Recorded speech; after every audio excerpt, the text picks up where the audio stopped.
वालेकुम दोस्तों, तेलंगाना रियासत में कांग्रेस हुकूमत की जानिब से फिजिकल हैंडीकैप यानी जिस्मानी तौर पर माजूर हजरात के लिए 50,000 रुपये बतौर 100% सब्सिडी के लोन के तौर पर रेवंत रेड्डी हुकूमत की जानिब से माली इमदाद फराहम की जा रही है। लिहाजा घर बैठे हुए अपने मोबाइल की मदद से इस लोन के लिए किस तरह से अप्लाई कर सकते हैं, इसकी पूरी वजाहत आज की वीडियो में की जाएंगी। तो लिहाजा वीडियो को स्किप किए बगैर पूरा एंड तक देखें ताकि कोई भी इंपॉर्टेंट डिटेल्स आपसे मिस ना हो। और जो हजरात हमारे चैनल पर पहली बार आए हैं उन सबसे अदबन गुजारिश की जाती है कि हमारे चैनल को सब्सक्राइब करके बेल आइकन जरूर प्रेस करें ताकि इसी तरह की लेटेस्ट एंड मज़ीद अपडेट्स आपको रियल टाइम पर मिलती रहें। तो दोस्तों, इस लोन को अप्लाई करने के लिए सबसे पहले अपने मोबाइल का गूगल क्रोम ओपन करें। गूगल क्रोम ओपन करने के बाद OBMMS टाइप करें और स्क्रीन पर आ रही पहली वेबसाइट tsobmms.cgg.gov.in पर क्लिक करें। क्लिक करने के बाद आपके सामने एक नया पेज ओपन होगा और पेज को नीचे स्क्रॉल करने पर आपको पहला ऑप्शन दिखाई देगा, apply online for economic rehabilitation scheme disabled welfare. और इस स्कीम को अप्लाई करने की आखिरी तारीख 2 फरवरी 2025 है। लिहाजा इस ऑप्शन पर क्लिक करें। क्लिक करने के बाद आपके सामने कुछ इस तरह का एक और पेज ओपन होगा। यहाँ आपको ERS रजिस्ट्रेशन पर क्लिक करना होगा। क्लिक करने के बाद आपके सामने 4 ऑप्शन दिखाई देंगे, beneficiary types of financial assistant, sector और स्कीम। तो सबसे पहले हम बेनिफिशियरी टाइप्स पे क्लिक करते हैं। क्लिक करने के बाद पहला ऑप्शन इंडिविजुअल पे क्लिक करना है। उसके बाद दूसरा option types of financial assistant पर क्लिक कीजिए। इस पे आपको स्कीम्स विदाउट बैंक लीकेज पे क्लिक करना है और तीसरे ऑप्शन सेक्टर पर क्लिक करने के बाद आपके सामने मल्टीपल ऑप्शन जाहिर होंगे। तो लिहाजा आप किस सेक्टर में लोन लेना चाह रहे हैं उस ऑप्शन पर क्लिक कीजिए। मिसाल के तौर पर अगर आप ट्रांसपोर्ट सेक्टर में लोन लेना चाह रहे हैं तो ट्रांसपोर्ट सेक्टर पर क्लिक कीजिए। इसके बाद आपको स्कीम पर सेलेक्ट करना है जहां पर आपको मल्टीपल स्कीम के ऑप्शंस फराहम किए जाएंगे। मिसाल के तौर पर अगर आपको इलेक्ट्रिक ऑटो में इंटरेस्ट है तो इलेक्ट्रिक ऑटो ऑप्शन पर क्लिक कीजिए, जिसके बाद आपको नीचे मिनिमम 50,000 का ऑप्शन फराहम किया जाएगा।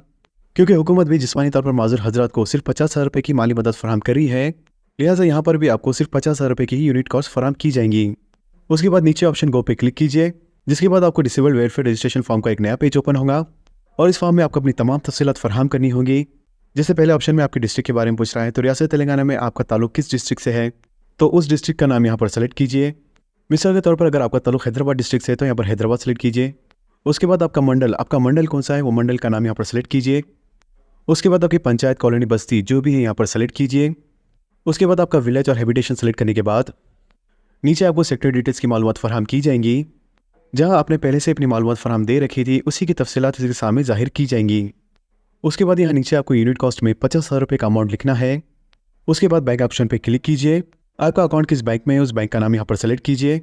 मिसाल के तौर पर अगर आपका account state bank of India में है तो स्टेट बैंक ऑफ इंडिया पर सेलेक्ट कीजिए और आपका स्टेट बैंक ऑफ इंडिया किस ब्रांच में है उस ब्रांच का नाम यहाँ पर सेलेक्ट कीजिए। उसके बाद आपका IFSC कोड यहाँ पर टाइप कीजिए और SBI में जो आपका बैंक अकाउंट नंबर है वो अकाउंट नंबर यहाँ पर एंटर कीजिए। उसके बाद अगले ऑप्शन में आपको बैंक पासबुक फ्रंट पेज के बारे में पूछ रहा है, तो यहाँ पर आपके बैंक की पासबुक की फ्रंट पेज की कॉपी इस ऑप्शन पर सेलेक्ट करके अपलोड करनी है। उसके बाद बेनिफिशियरी डिटेल्स में सदरम सर्टिफिकेट का नंबर पूछ रहा है, तो आपका जो सदरम सर्टिफिकेट है उसका नंबर यहाँ पर एंटर कर दीजिए और सदरम सर्टिफिकेट पर आपका जिस तरह से नाम है उसी तरह के नाम को यहाँ पर टाइप करना है। उसके बाद आपके हस्बैंड या वालिद साहब का नाम यहाँ पर एंटर करना है और डिसेबल टाइप ऑप्शन यानी आप किस तरह से जिस्मानी तौर पर मौजूद हैं उसके लिए इतने सारे ऑप्शंस अवेलेबल है, तो आप इस ऑप्शन की कौन सी कैटेगरी में आते हैं उसे सेलेक्ट कीजिए।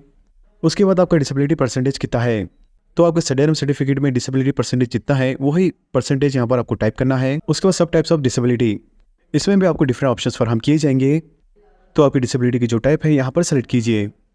उसके बाद जेंडर ऑप्शन पे आप मेल है या फीमेल है पूछ रहा है, अगर आप मेल है तो मेल पे क्लिक कीजिए, अगर फीमेल है तो फीमेल पे। उसके बाद नीचे ऑप्शन में रूरल और अर्बन एरिया के बारे में पूछ रहा है, अगर आपका ताल्लुक रूरल से है तो रूरल पे क्लिक कीजिए, अगर आपका ताल्लुक अर्बन से है तो अर्बन पे क्लिक कीजिए।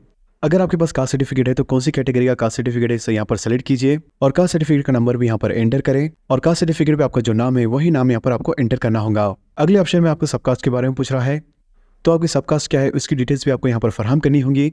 उसके बाद आपकी क्वालिफिकेशन के बारे में पूछ रहा है, यानी आप कहाँ तक पढ़े लिखे हैं, लिहाजा आपकी क्वालिफिकेशन के हिसाब से ऑप्शन पर सेलेक्ट करें। इसके अलावा अगर आप कुछ कोर्स करके हैं तो उस कोर्स की डिटेल्स भी यहाँ पर आप फराहम कर सकते हैं और यहाँ पर आपके स्कूल और कॉलेज का नाम लिखना होगा। इसके अलावा आपका स्कूल या कॉलेज जिस मुकाम पे है उस मुकाम की पूरी डिटेल्स यानी उसका पूरा एड्रेस यहाँ पर आपको लिखना होगा। उसके बाद आपका मी सेवा का इनकम सर्टिफिकेट नंबर आपको यहाँ पर फिलअप करना है। उसके बाद अगले ऑप्शन में name as per income certificate यानी इनकम सर्टिफिकेट पे आपका जो नाम है वही नाम आपको यहाँ पर टाइप करना है। आपकी डेट ऑफ बर्थ और आपकी एज और आपकी एनुअल इनकम कितनी है उसकी तमाम डिटेल्स आपको यहाँ पर फिलअप करनी होंगी। उसके बाद आपको अपना मोबाइल नंबर यहाँ पर एंटर करना होगा। इसके अलावा अगर आपके पास कोई दूसरा मोबाइल नंबर है तो उस मोबाइल नंबर को भी अल्टरनेट मोबाइल नंबर के ऑप्शन में एंटर कर सकते हैं। उसके बाद नेम एज पर आधार यानी आधार कार्ड पे आपका जो नाम है वो नाम यहाँ पर आप एंटर कीजिए। उसके बाद आधार नंबर पे आपका आधार नंबर यहाँ पर एंटर कीजिए। उसके बाद आपका फूड सिक्योरिटी कार्ड यानी आपका राशन कार्ड यानी राशन कार्ड का नंबर भी आपको यहाँ पर एंटर करना होगा। उसके बाद डोर नंबर यानी आपका घर का एड्रेस क्या है, आपका घर का मकान नंबर क्या है, वहाँ पर एंटर कीजिए। उसके बाद एड्रेस में आपके घर के तमाम एड्रेस की डिटेल्स लिखिए पिन कोड के साथ। उसके बाद सेल्फ कंफर्मेशन पे मार्क करके उसके बाद नीचे प्रीव्यू ऑप्शन पे क्लिक करें। क्लिक करने के बाद आपके सामने पूरी डिटेल्स आ जाएंगी जो अब तक आपने फिलअप की थी। अगर आप उन तमाम डिटेल्स से सेटिस्फाई है तो सबमिट ऑप्शन पर क्लिक कर दीजिए। इस तरह से आप घर बैठे हुए अपने मोबाइल के जरिए से 50,000 रुपये लोन के लिए अप्लाई कर सकते हैं।